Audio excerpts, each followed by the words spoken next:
So, like I said, today we talked about law of nature.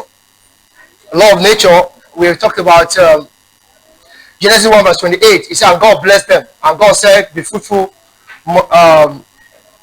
multiply, replenish, subdue, and have dominion.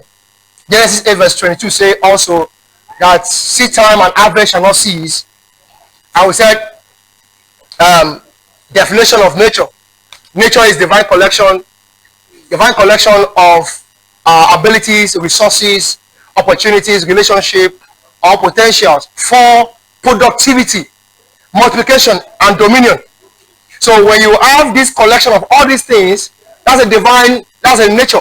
It's a divine collection of all these things available in your life to enhance your productivity. To enhance your productivity. It's a seed time and harvest shall not cease. That is a corollary law.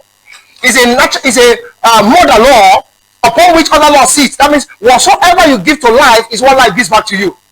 Whatsoever you ingest in your life, that's what you get.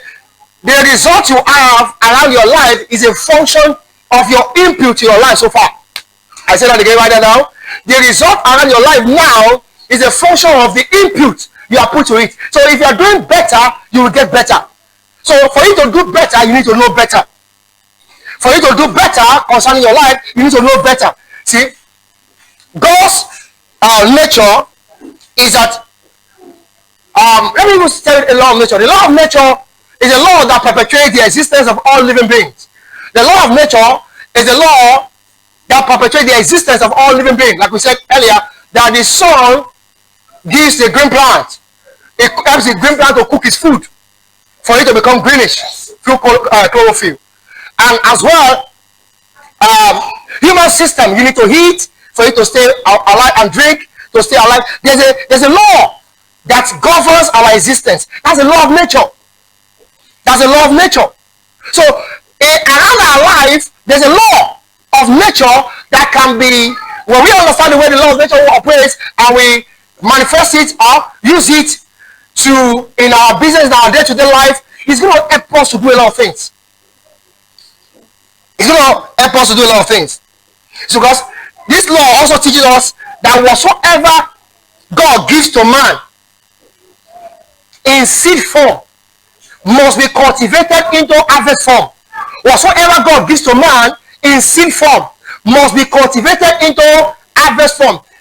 Most times and often enough, God gives to us everything in seed form. He gave us an iron ore and we made a car from it. He gave us a tree, we made chairs and tables from it.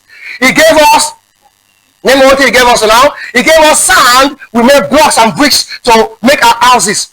God gives to us things in seed form. We make something out of it. We make something out of it.